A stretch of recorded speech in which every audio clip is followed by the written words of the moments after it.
ఒక యవనస్తుడు యేసుక్రీస్తు దగ్గరకు వచ్చి యేసుక్రీస్తుతో అడిగాడు, దేవా, నిత్య జీవం పొందటానికి నేను ఏమి చేయాలి అని. మనందరికి తెలిసిన సందర్భమే.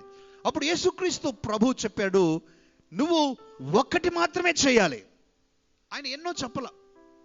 ఆయన ధర్మశాస్త్రం గురించి జ్ఞాపకం చేశాడు. అవన్నీ నేను చేస్తున్నానని ఈ వ్యక్తి చెప్పినప్పుడు, అయితే యేసుక్రీస్తు చెప్పిన మాట, నీకు ఒకటి కొదువుగా ఉంది.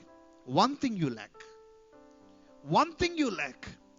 ఏంటి ఆ మాట? చదువుదాం. మత్తయి సువార్త 19వ అధ్యాయము 21వ వాక్యం నుంచి చదువు. నువ్వు ఒకటే చేయాలి. యవనస్తుడా, నీ ఆస్తిని అమ్మి బీదలకిమ్ము. ప్రియులారా, ఇక్కడ మనం గమనించని విషయం ఒకటి నేను చెప్తాను. ఇక్కడ గమనించని విషయం, మనము మిస్ అయ్యే విషయం ఏంటంటే, మీరు గమనించని, యేసుక్రీస్తు ప్రభువు యవనస్తుని నువ్వు నీ ఆస్తిని అమ్మి నాకు తెచ్చిమ్మని చెప్పలా.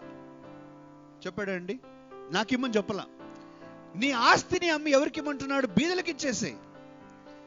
Which means God is not interested in his properties. ఆయనకున్న ఆస్తి మీద దేవునికి ఏమి ఇష్టమేమి లేదు. అది నాకు కావాలనుకోవట్లా. కానీ యేసుక్రీస్తు పరోక్షంగా ఆ వ్యక్తికి నేర్పించే ఒక విషయాన్ని మనం ఈరోజు ఆలోచించాలి. యేసుక్రీస్తు ఆ వ్యక్తికి చెప్పే విషయం ఏంటంటే, యవనస్తుడా, నీవు నీ ఆస్తి మీద చాలా అటాచ్మెంట్ కలుగున్నావు.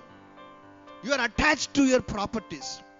నీ ఆస్తి సర్వస్వం అని భావించి దాని మీదనే నీ దృష్టిని పెట్టుకొని జీవిస్తున్నావు. కాబట్టి ఇప్పుడు ఆ యొక్క అటాచ్మెంట్ నుంచి నువ్వు విడుదల పొందాలి.